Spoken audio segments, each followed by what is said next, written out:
Ang budget ng Pilipinas ay hawak lang ng dalawang tao. Hawak lang siya ni Congressman Zaldico at ni Congressman Martin Romualdez.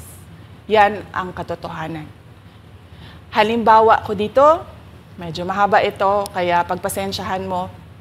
Ang halimbawa ko dito, sa DepEd muna tayo. Sa Department of Education, noong taong 2023, merong 5 billion na inapprove para sa classroom construction. Nagulat ako kasi merong mga lumapit na miyembro ng House na humihingi. Hinihingi nila yung 5 billion, parte ng 5 billion na budget. Wala kasi akong experience sa ganyan.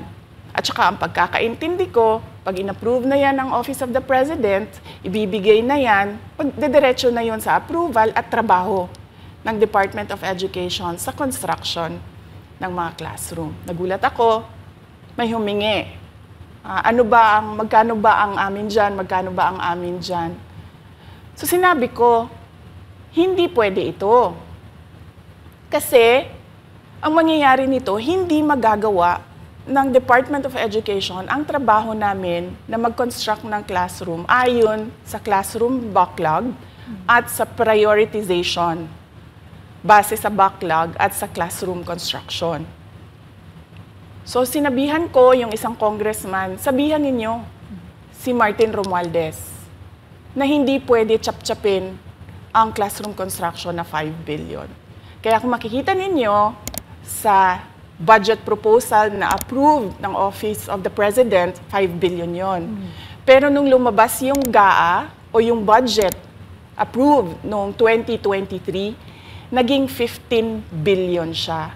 Dahil hindi nga ako pumayag na kunin yung 5 billion, dinagdagan nila ng 10 billion yung classroom construction ng Department of Education. Yung 10 billion na yon hindi kontrolado ng Department of Education.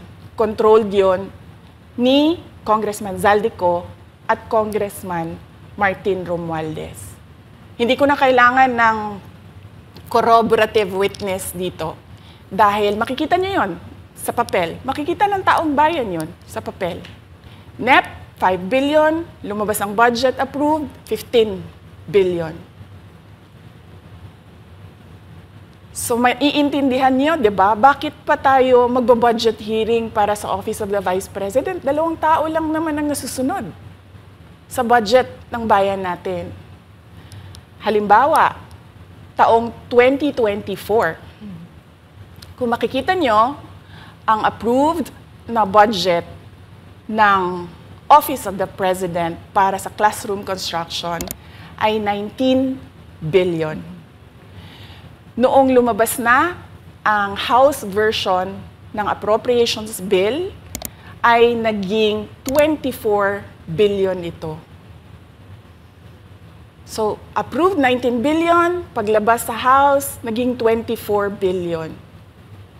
At doon sa 24 billion na yon, kung hahanapin mo sa papel, kinuha nila ang 5 billion ng repairs ng classrooms at nilagay nila doon sa 19 billion para maging 24 billion siya. So ang naiwan sa repairs, sa kawawang mga classroom, ay 1 billion. Kaya makikita nyo, sa papel, nandyan yan.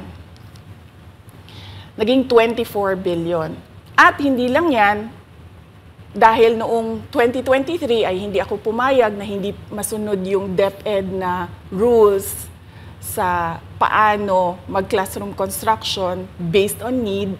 Ang ginawa ngayong 2024, inattach nila ang listahan na kung saan gagawin ang mga classroom construction worth 17 billion.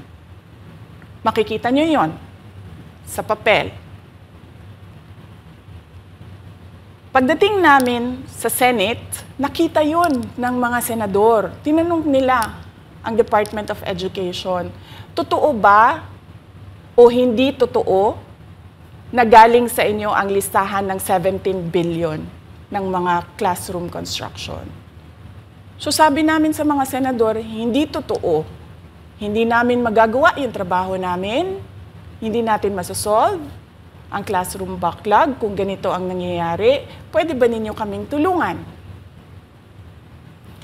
Yung mga senador naman, very helpful sila.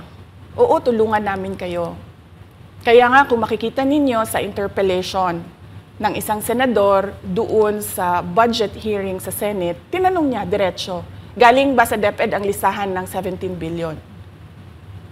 Galing ba sa DepEd ang listahan na inattach doon sa House version? Sinabi namin hindi. Hindi galing sa amin yan. On record yon. Makikita nyo sa mga videos, balikan nyo yung mga videos. Makikita nyo.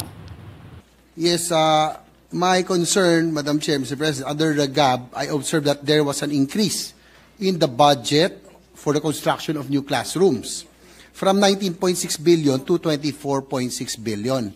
However, this is my concern, which you mentioned earlier, that the repairs and rehabilitation of classrooms was decreased from 6.5 billion to 1.5 billion. I also have information, Madam Chair, Mr. President, that 24.6 billion allocated under the GAB, but only 9.8 billion from the allocation is left to the discretion of DepEd. Kaya hindi ko na kailangan ng witness kasi makikita nyo sa papel. Tapos dumating ang BICAM, walang nangyari dahil ang nasusunod doon ay si Congressman Zaldico at si Congressman Martin Romualdez.